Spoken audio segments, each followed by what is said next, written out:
పెట్టు తల్లి. అన్నం లేదు. రవ్వ పెట్టు తల్లి. లేదు అమ్మ లేరు. ఆకలిగా ఉంది పెట్టమ్మా. లేదు అన్నం పెట్టు తల్లి. అన్నం లేదు. పో అమ్మ నాన్న దగ్గర లేరు. పో పో.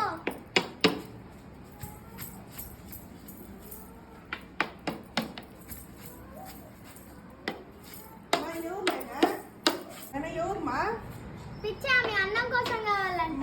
ఎవరు అన్నానికి వస్తే అన్నం పెట్టాలమ్మా అన్నకూడదమ్మా ఎట్టు మీదాగా తీసుకొస్తా మా తల్లి మా రామ్మ ఏమ్మా